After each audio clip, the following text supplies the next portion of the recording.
मेरे प्यारे दोस्तों, आपका स्वागत है हमारे YouTube चैनल पर। सभी के मंगल की कामना करते हुए आइए, जैसा कि हम प्रतिदिन श्रीमद् भगवत गीता श्रवण कर रहे हैं महाराज जी के श्रीमुख से, आइए सभी के मंगल की कामना करते हुए श्रवण करें। तद योगैरपि गम्यते यह सांख्यम च योगम च एकम पश्यति स पश्यति। सांख्य ही ज्ञान निष्ठ से जो प्राप्त होता है स्थान मुख्य, ज्ञान निष्ठ मुख्य प्राप्त करते, तद योगैरपि गम्यते। ज्ञान प्राप्ति का उपाय कर्मयोग, कर्म करते हैं फल इच्छा रहित होकर के, ईश्वर को समर्पण करके। ऐसे योगी है कर्मयोगी, वो भी उस स्थान को प्राप्त करते हैं परंपरा से मोक्ष प्राप्ति। इसलिए जो सांख्य और योग दोनों को एक ही दिखता है, दोनों का फल समान है, एक ही दिखता है। स पश्यति का तो स यथार्थम पश्यति, सम्यक पश्यति, वो ठीक दिखता है। जो अलग अलग कहता है वो ठीक नहीं जानता है, दोनों का फल एक है। ज्ञान मार्ग में ज्ञान अनुष्ठान के लिए श्रवण मनन निधिध्यासन करे अथवा कर्म निष्काम कर्म करे। वस्तुतः ये जो कर्म मार्ग है ये कोई सरल नहीं है। ज्ञान मार्ग तो कठिन तो कहते हैं, किंतु ज्ञान मार्ग भी कोई कर सकता है। संन्यास पूर्वक वेदांत श्रवण मनन निधिध्यासन कर सकता है, भिक्षाटन करके भोजन आदि का अभाव नहीं होता है। किंतु कर्मयोग करने के लिए कोई सरल नहीं है। वर्णाश्रम भी तो कर्म करे, जितने विधान किया गया सब कर्म करो, फल इच्छा रहित हो करके, राग द्वेष रहित हो करके, द्वंद्व मुक्त हो करके, संसार में रह करके राग द्वेष रहित, द्वंद्व से रहित, शीतोष्णादि द्वंद्व सहन करे, सब करके कर्म करो और फल इच्छा रहित हो करके ये करे तो ज्ञान प्राप्त होगा। और यदि सरल है वो भी ठीक है, और ये दोनों से अतिरिक्त कोई करते ना हम भक्ति करते हैं वो सरल है। तो भगवान दो ही निष्ठा बताते हैं, या तो ज्ञान निष्ठा नहीं तो कर्म योग। ज्ञान योग कर्म योग दोनों से अतिरिक्त एक अलग नहीं साधन, भक्ति साधन है किंतु अलग नहीं, दोनों योग के अंतर्गत है। या तो ज्ञान योग में रहो तो कर्म योग में रहो, भक्ति करो, निषेध नहीं है। दोनों नहीं करके केवल कहते हैं भक्ति, वो नहीं है। भक्ति करते द्वैत चिंतन करता है तो कर्मनिष्ठ कर्म योग करो, अद्वैत चिंतन करते अद्वैत भक्ति करो तो ज्ञान योग का अभ्यास करो। दोनों का फल एक है, दोनों में से कोई एक करना चाहिए।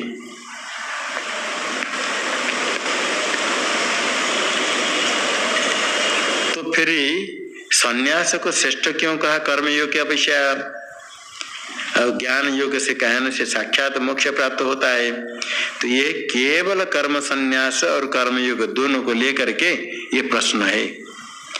ज्ञान के बिना संन्यास और कर्मयोग ये दोनों के लिए समान है, दोनों समान है, दोनों से फल प्राप्त होगा। और जो ज्ञान हो गया संन्यास, मुख्य संन्यास है ज्ञान पूर्वक संन्यास, वो तो श्रेष्ठ है। ज्ञान हो गया तो सन्यासी को वेदांत श्रवण करके ज्ञान प्राप्त हो गया, वास्तव सन्यास हुआ है। ऐसा का सन्यास तभी होता है, वो श्रेष्ठ है। सन्यासस्तु महाबाहो दुःखमाप्तुमयो गतः योगयुक्तो मुनिर्ब्रह्म न चिरेणाधिगच्छति।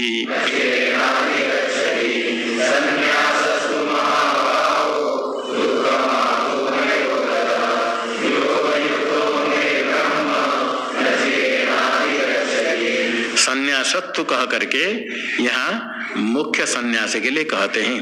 अभी तो कोई अध्याय प्रारंभ से जो विचार हुआ, ज्ञान रहित संन्यास श्रेष्ठ है या कर्मयोग श्रेष्ठ है। इसमें भगवान ने कहा ज्ञान के बिना केवल संन्यास के अपेक्षा कर्मयोग श्रेष्ठ है। और जो मुख्य संन्यास है ज्ञान पूर्वक संन्यास है, महाबाहो अयोगतः प्राप्तुम दुःखम। योग के बिना, वैदिक कर्म योग के बिना ज्ञान मुख्य पारमार्थिक संन्यास प्राप्त करना बड़ा कठिन है। इसी जन्म में हो, पूर्व जन्म में हो, यदि कर्म योग किया, ईश्वरात्म बुद्धि से कर्म अनुष्ठान किया, फल इच्छा रहित होकर के, तब ज्ञान को संन्यास को प्राप्त करेगा। मुख्य संन्यास को ज्ञान पूर्वक संन्यास को प्राप्त करता है। संन्यास प्राप्त करने के लिए कर्मयोग अवश्य करना पड़ता है। कर्म उपासना से अंतःकरण शुद्ध होने पर ही संन्यास को प्राप्त करता है। ज्ञान पूर्वक संन्यास वो श्रेष्ठता है, किंतु कर्मयोग उसका साधन है। इसलिए यदि किसका वैराग्य है, ज्ञान योग अभ्यास करता है, श्रेष्ठ है, किंतु कर्मयोग का खंडन करने की आवश्यकता नहीं। जो कर्मयोग कर रहा है निष्काम होकर करे, श्रेष्ठ है। किंतु कर्मयोग नहीं कर पाते, आजकल कठिन है। वैदिक शास्त्रीय कर्म, लौकिक कर्म को करके कर्मयोग मानना ठीक नहीं। शास्त्रीय कर्म कुछ ना कुछ वैदिक कर्म, सत्कर्म करना चाहिए। यदि संन्यास नहीं तो कर्म करना चाहिए। वो घर के कर्म नहीं, फिर भी जो तो गृह कर्म करते हैं वो भी थोड़ा, यदि परमात्मा को अर्पण करके परमात्मा की सेवा करता हूँ ऐसा समझ करके थोड़े करे तो भी लाभ है। तो योग से युक्त होने पर योग युक्त मुनेर न अचिरेण न चिरेण ब्रह्म अधिगच्छति। यहाँ ब्रह्म का अर्थ संन्यास, न्यास इति ब्रह्म, ब्रह्म इति पर। यहाँ ब्रह्म शब्द से संन्यास, परमात्मा ज्ञान स्वरूप है प्रकृत सन्यासी ब्रह्म। योग युक्त तथा कर्म योगे न युक्त, फल निरपेक्ष होकर के ईश्वर अर्पण बुद्धि से कर्म योग से युक्त होता है। तो मुनि, मनन करने वाले मुनि ईश्वर स्वरूप का चिंतन करता है तो ब्रह्म को प्राप्त करता है, अर्थात संन्यास को प्राप्त करता है। वास्तव संन्यास को, ज्ञान पूर्वक संन्यास प्राप्त करता है। परमात्मा साक्षात्कार में निष्ठा उसमें तद्रूप में रहता है, वो ज्ञान निष्ठा यही मुख्य संन्यास है। कब प्राप्त करेगा? न चिरेण, चिरेण नहीं, शीघ्र प्राप्त कर लेगा, किंतु योग युक्त पहले हो तो शीघ्र प्राप्त करता है। इसीलिए कर्मयोग जो मुख्य कहा गया था, ज्ञान रहित संन्यास के अपेक्षा कर्मयोग को मुख्य कहा था। कर्मयोग साधन है, उसी से ही ज्ञान पूर्वक संन्यास, मुख्य संन्यास प्राप्त होता है। इसलिए जो सन्यासी है ज्ञान प्राप्त करना चाहिए, तभी श्रेष्ठ है।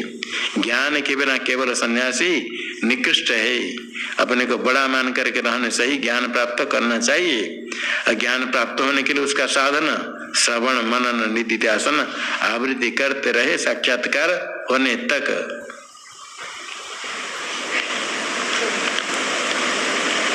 योग युक्त विशुद्धात्मा,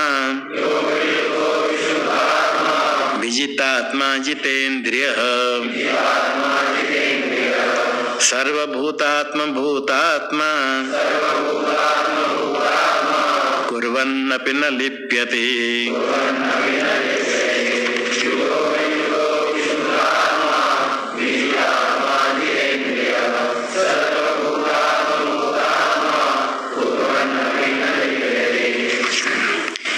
योग युक्त विशुद्धात्मा विजितात्मा जितेन्द्रिय, सर्वभूतात्म भूतात्मा, कुर्वन्नपि न लिप्यते। योगेन युक्त, योग युक्त विशुद्ध आत्मा ऐसा स विशुद्ध आत्मा, आत्मा का अंतःकरण। कर्मयोग ज्ञान योग से युक्त होने पर कर्मयोग के अंतःकरण शुद्ध हुआ। विजित आत्मा, विजित आत्मा ये स विजित आत्मा। आत्मा शब्द का अर्थ विभिन्न स्थान पर विभिन्न शब्द अर्थ में प्रयोग करते हैं। कहीं शुद्ध आत्मा के लिए, कहीं अंतःकरण के लिए, कहीं देह के लिए। यहाँ विजित आत्मा देह, देह को जीतता है। विशुद्ध आत्मा में विशुद्ध अंतःकरण हो गया, विशुद्ध आत्मा। फिर विजित आत्मा, विशुद्ध आत्मा में आत्मा शुद्ध अंतःकरण, आत्मा शब्द अंतःकरण के लिए। यहाँ विजित आत्मा में आत्मा शब्द देह के लिए। देह को जीतना, देह में भी चेष्टा, व्यर्थ चेष्टा नहीं होनी चाहिए। अनिहा, मौन अनिहा निलायम, मौन अनिहा और प्राणायाम, ये तीन दंड है। मौन निहा निलायाम, निलायाम दंडा देह वाक, दंडा देह वाक चेतसाम, ये तीन दंड जिसके पास है उसको त्रिदंडी कहते हैं। खाली बाण से पकड़ने से त्रिदंडी नहीं, दंडी नहीं। ये होना चाहिए मौन, अनिहा देह की चेष्टा रहित, और प्राणायाम। वाक दंड है मौन। वाणी में ये शक्ति है, शक्ति का सदुपयोग करना चाहिए। परमात्मा ने शक्ति दी बोलने के लिए, किंतु व्यर्थ बोलते हैं तो उसके लिए दंड है मौन। मौन है वाणी दंड, वाक दंड। और देह के लिए दंड है अनिहा, निश्चेष्टता। इधर उधर घूमना फिरना चलना फिरना, कोई बैठते तो एक दो पैर हिलता रहेगा, हाथ हिलता रहेगा बिना कारण। कुर्सी पर कोई बैठेगा तो एक पैर हिलता ही रहेगा, नहीं तो चलते रहेगी इधर चलो इधर चलो। कोई बैठ कर बात करते जो पास में उसको इधर इधर कभी इधर कभी उधर करो, बात करते उसको ऐसे कर दिया उसको ऐसे कर दिया उसको तोड़ दिया। ये व्यर्थ चेष्टा, कुछ लोगों का अभ्यास है। कोई कागज है उसको तोड़ा मोड़ दिया, फिर इसको मोड़ दिया, फिर मोड़ दिया, फिर फाड़ दिया। बात होती है, इसकी क्या गलती है? इसको छोड़ना, व्यर्थ चेष्टा नहीं करनी चाहिए। इसलिए अनिहा, चेष्टा रही तो अभ्यास करना, वार्तालाप करने के लिए बिना चेष्टा से वार्तालाप करे। और कुछ लोग हाथ बिना उठाए, इतने ऊपर उठाए बिना हाथ बात नहीं कर सकते। वेदांत बिल्कुल वेदांत साफ हो गया। पास में कोई बैठेगा तो उसके ऊपर हाथ लग जाएगा। कोई ब्रह्मचारी था, डांटते डांटते बोले हमारा अभ्यास है, हाथ बिल्कुल बहुत उठाएंगे। इसके लिए दंड है अनिहा, हाथ बिना हिलाए, शरीर हिलाए बिना व्यवहार करे। और मन के लिए दंड है प्राणायाम। मन में चांचल्य है तो प्राणायाम करने से मन को संयम करना पड़ता है, ये करना पड़ता है। तो यहाँ परमात्मा साक्षात्कार का साधन जो संन्यास है, यहाँ ब्रह्म शब्द से संन्यास। तो ज्ञान प्राप्त किया तो संन्यास कर्मयोग करने पर फिर ज्ञान को प्राप्त करता है, संन्यास प्राप्त करता है। सन्यासी ब्रह्म, ब्रह्म परमार्थ संन्यास परमात्मा ज्ञान है। कर्मयोग करने पर, अभ्यास करने पर वही ज्ञान रूप संन्यास। सन्यासी को ज्ञान हो गया तो मुख्य सन्यासी वह है। सन्यास दीक्षा मात्र से जो सन्यास है वो विविदिशा सन्यास भी है। दो प्रकार सन्यास है, विद्वत सन्यास और विविदिशा सन्यास। साक्षात्कार हो गया जो सन्यास है फलीभूत सन्यास है, वास्तव सन्यास है ज्ञान होने के बाद। और जो सन्यास है विविदिशा सन्यास, वेदितुम इच्छा, साक्षात्कार करने की इच्छा से सन्यास। जब तक किसी आश्रम में है, ब्रह्मचारी हो, गृहस्थ हो, वानप्रस्थ हो, तो आश्रम का धर्म पालन करना चाहिए। जो आश्रम धर्म पालन नहीं करके किसी आश्रम में रहता है, अनाश्रमी न तिष्ठेत कहा गया है। किसान भी द्विज अनाश्रमी नहीं रहे, आश्रम धर्म पालन करे। आश्रम धर्म आश्रम बंधन नहीं करने पर प्रत्यवाय होता है। इसीलिए वेदांत श्रवण मनन करने के लिए निश्चय जो करता है, गृहस्थ आश्रम में नहीं जाता है तो सन्यास, तो सन्यास लेकर के उसका ही चिंतन करना है आत्म साक्षात्कार करने के लिए। ये विविदिशा सन्यास है। ज्ञान के लिए सन्यास लेकर के साधन श्रवण मनन निधिध्यासन करे, ये करने पर साक्षात्कार होता है। जो सन्यास ज्ञान निष्ठा रूप मुख्य सन्यास है, इस प्रकार करने पर कर्मयोग करे और ज्ञान योग में श्रवण मनन आदि करे तो शीघ्र ही ये मुख्य सन्यास को प्राप्त करता है। इसलिए कर्मयोग को मुख्य कहा था। ज्ञान रहित सन्यासी के अपेक्षा कर्मयोग उत्कृष्ट है। अच्छा, योग युक्त विशिष्ट आत्मा है। विजित आत्मा जितेंद्रिय, आत्मा को शरीर को जीत लिया।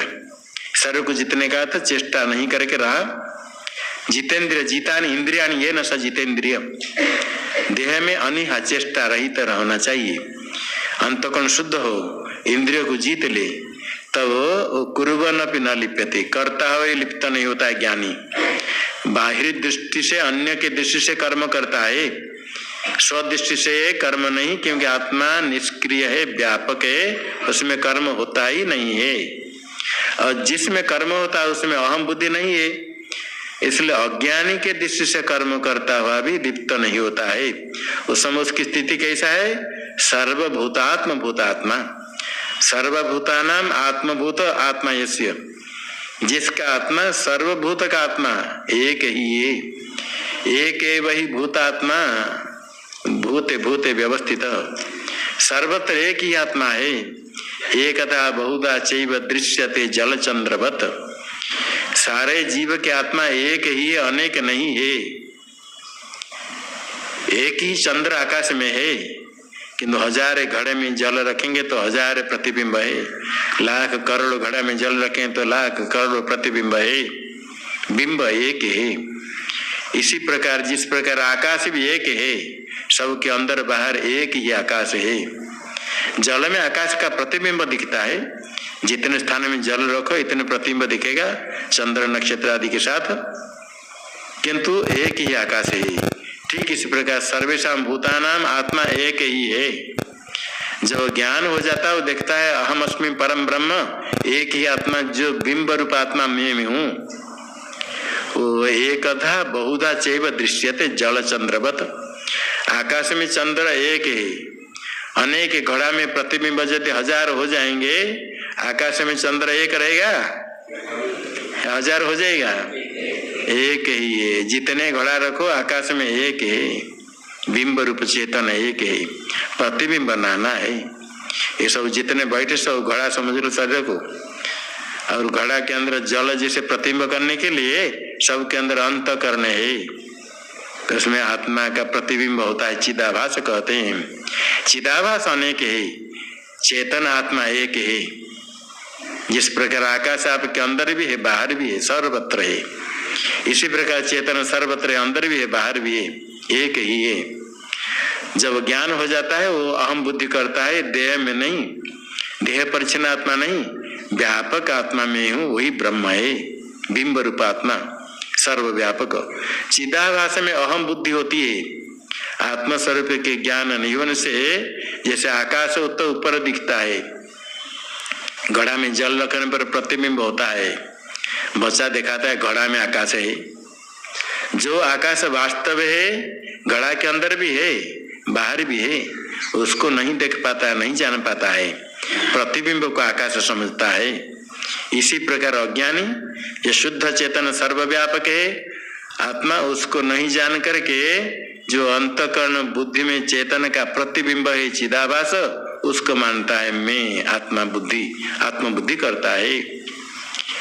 और चिदाभास अपना स्वरूप नहीं, दर्पण में मुख का प्रतिबिंब दिखता है, उस समय दर्पण में मुख नहीं रहता है, बिंब एक है। अनेक दर्पण में अनेक प्रतिबिंब होने पर भी बिंब एक है। बिंब रूप में हूँ, अनेक साथ पास में दर्पण रखो, प्रतिबिंब बहुत ही है। दर्पण को हिलाएंगे तो कहीं प्रतिबिंब हिलेगा, कहीं दर्पण फट गया तो आपके मुख का प्रतिबिंब फटा दिखेगा, टेढ़ा मेढ़ा है तो टेढ़ा मेढ़ा दिखेगा, दर्पण काले है तो काला दिखेगा। प्रतिबिंब में अनेक भेद होने पर भी बिंब आपका मुख एक है, स्थिर है, शांत है। इसी प्रकार बिंब रूप चेतन एक है, सर्वव्यापक है। उसमें अहम बुद्धि हो जाती ज्ञानी की, तो उसमें संपूर्ण भूत की आत्मा उसका आत्मा हो गया, अलग नहीं रहा, वो कभी अलग नहीं मानता है। सब भूत कौन, ब्रह्मा से लेकर तृण तक सब भूत का आत्मभूत हो गया अपने स्वरूप। ये सम्यक दर्शी ज्ञानी, जो ज्ञानी है अपने को कभी देह के साथ उसका संबंध है ऐसा नहीं मानता है, ना पहले संबंध था ये भी नहीं मानता है। निष्क्रिय असंग आत्मा में हूँ, व्यापक स्वरूप हूँ ऐसे मानता है। उसमें कर्म कब होता है, व्यापक आत्मा निष्क्रिय कर्म होता ही नहीं है। अज्ञानी देहादि के कर्म को आत्मा में आरोप करता है, ज्ञानी अपने को व्यापक निष्क्रिय मानता है, उसमें कर्म है ही नहीं। और देह में कर्म जो हो रहा है अज्ञानी की दृष्टि से है, वो भी कर्म ज्ञानी का कोई प्रयोजन नहीं। प्रारब्ध जब तक ये शरीर रहता है, प्रारब्ध कर्म फल देने के लिए स्वल्प चेष्टा करता है। और भगवान कहते हैं ऐसे ज्ञानी गुरु के पास जाए ज्ञान प्राप्ति के लिए, वेद भगवान तद विज्ञानार्थम गुरु में अभिगच्छेत समित पानी श्रोत्रियम ब्रह्मनिष्ठम, यहाँ भी कहा गया उपदेक्षन्ति ते ज्ञानम ज्ञानी न तत्वदर्शी न। तत्वदर्शी ज्ञानी का शरीर रहेगा तब तो ज्ञान का उपदेश करेंगे, इसलिए उनका शरीर रहता है। और कुछ कर्म कभी ध्यान जप गंगा स्नान आदि करते हैं तो लोक संग्रह के लिए, अन्य कुछ प्रवृत्त कराने के लिए। शास्त्रीय मार्ग पर चले तो कल्याण होगा, शास्त्र मार्ग को छोड़ करके उन्मार्ग प्रवृत्ति से बहुत हानि होती है। इसलिए उनको संग्रह सन्मार्ग में प्रवृत्त कराने के लिए अन्य दृष्टि से कर्म करता हुआ भी उस कर्म से बद्ध नहीं होता है। क्योंकि कर्म के साथ उसका कोई संबंध ही नहीं है, अपरोक्ष साक्षात्कार हो गया, कर्म से बंधन को प्राप्त नहीं करता है। और परमात्मा तो करता भी नहीं है। ज्ञानी ऐसा नहीं मानता मैं करता हूँ, मैं करूँ, मैं करता हूँ, ऐसा भी नहीं मानता है।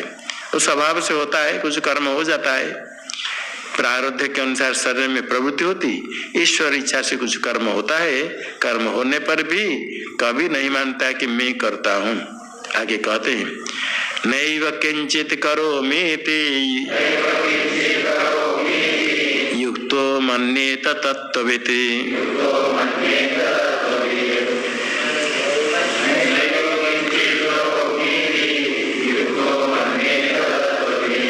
तत्त्ववित् युक्त सन किंचित नैव करमेति मन्येत। तत्वज्ञानी साक्षात्कार होने पर समाहित होकर के शरीर से कुछ कर्म होने पर भी वो इसे मानता है नैव किंचित करोमीति, कुछ नहीं करता हूँ। आत्मा में तो अज्ञानी भी नहीं करता है, अज्ञानी की आत्मा में भी कर्म नहीं है, किंतु देहादि के कर्म को आरोप करता है। ज्ञानी मानता है मैं निष्क्रिय आत्मा हूँ, ऐसे मानता है। कब ऐसे मानता है? आगे कहते हैं 1.5 श्लोक में पश्यन् शृण्वन् स्पृशन् जिघ्नन् नश्नन् गच्छन् स्वपन् श्वसन् प्रलपन् विसृजन् गृह्णन् नन्मिषन् निमिषन् अपि इंद्रियाणि इंद्रियार्थेषु वर्तन्त इति धारयन्।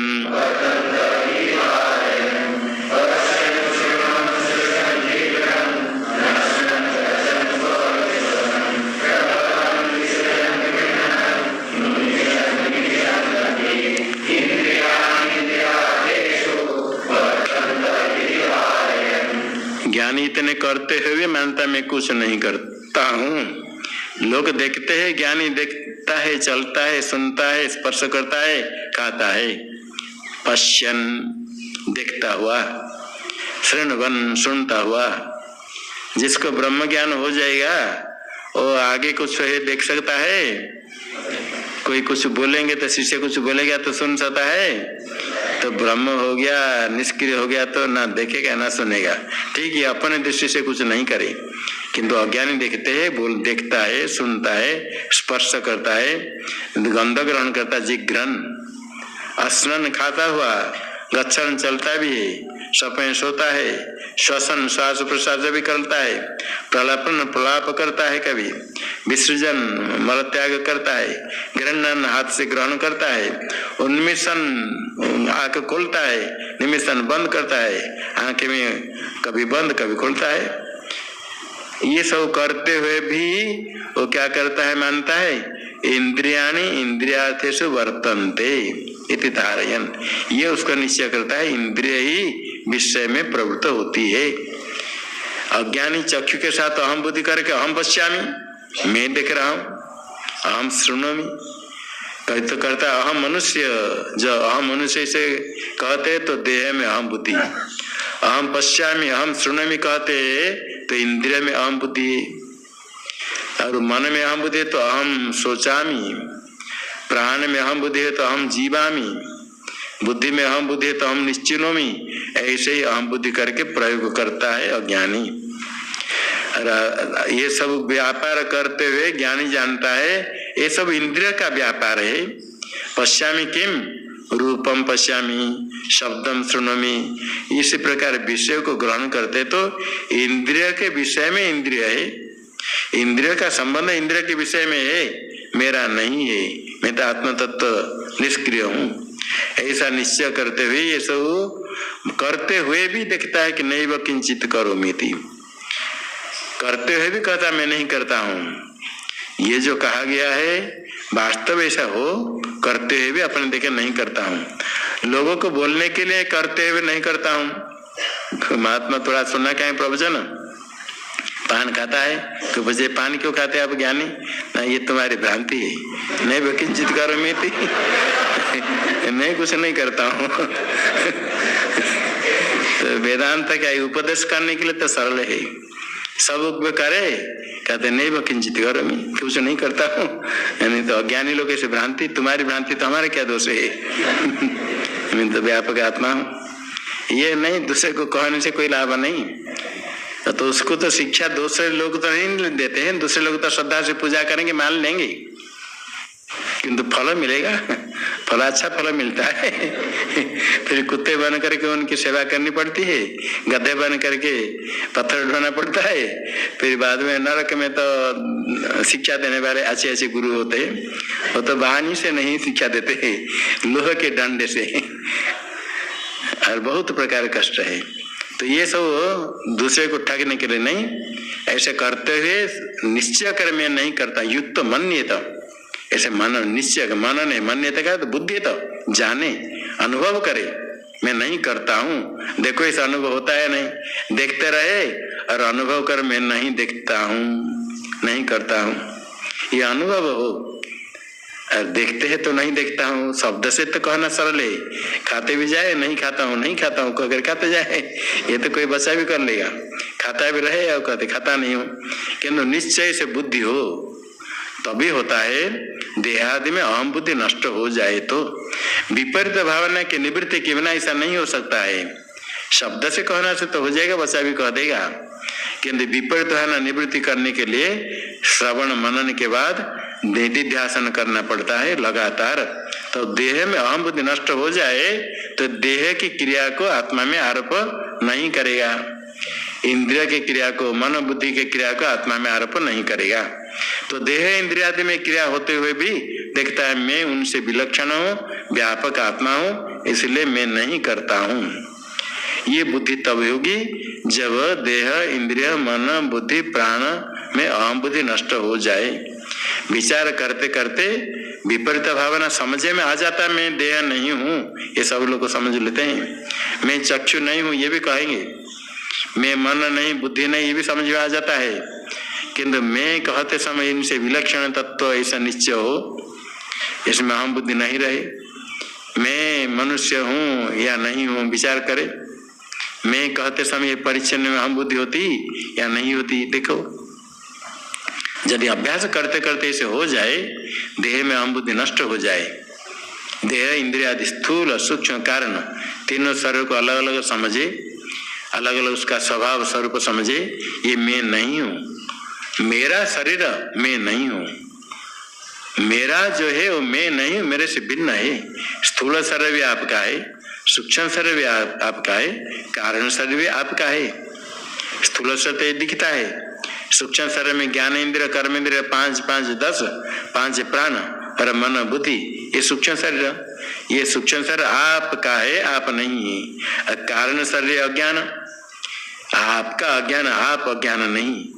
इसी प्रकार तीनों अवस्था जागृत स्वप्न सुषुप्ति, तीनों अवस्था का दृष्टा जानने वाला आप, दृक् रूप चेतन तीनों अवस्था का साक्षी, तीनों अवस्था उसका दृश्य, जिसको हम देखते हैं जानते हैं हमसे भिन्न है। एक युक्ति है जो मेरा है वो मेरे से भिन्न है, मैं नहीं हूँ। घड़ा मेरा है, गृह मेरा है, मेरे से भिन्न है, कपड़ा भी मेरा है, मेरे से भिन्न है। इसी प्रकार शरीर इंद्रिय आदि मेरे है तो मेरे से भिन्न है, एक युक्ति।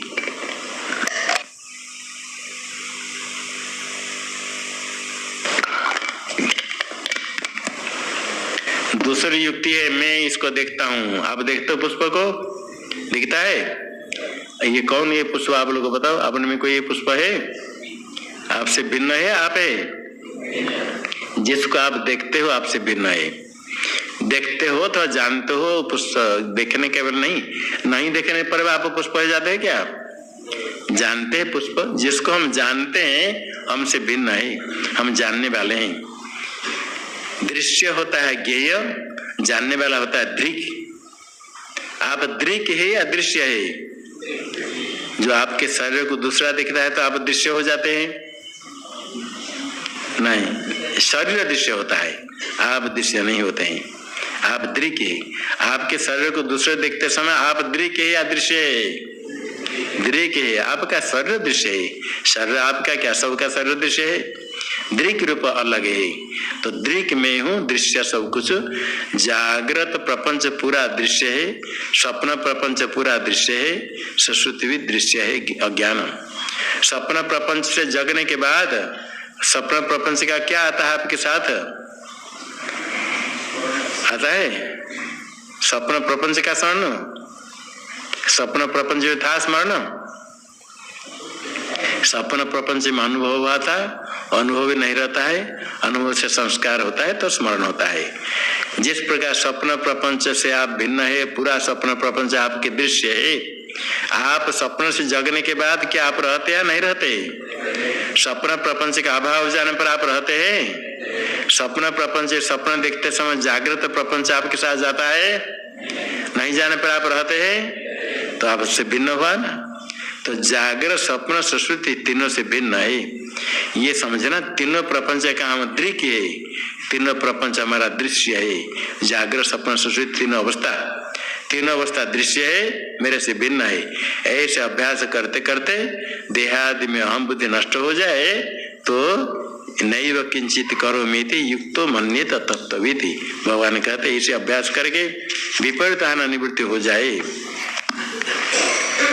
ओम शन्नो मित्रः शं वरुणः शन्नो भवत्वर्यमा शन्न इंद्रो बृहस्पतिः शन्नो विष्णुरुक्रमः नमो ब्रह्मणे नमस्ते वायो त्वमेव प्रत्यक्षं ब्रह्मासि त्वामेव प्रत्यक्षं ब्रह्मावादिशं ऋतमवादिशं सत्यमवादिशं तन्मावित् तद्वक्तारमावित् आविन्माविद् वक्तारम्।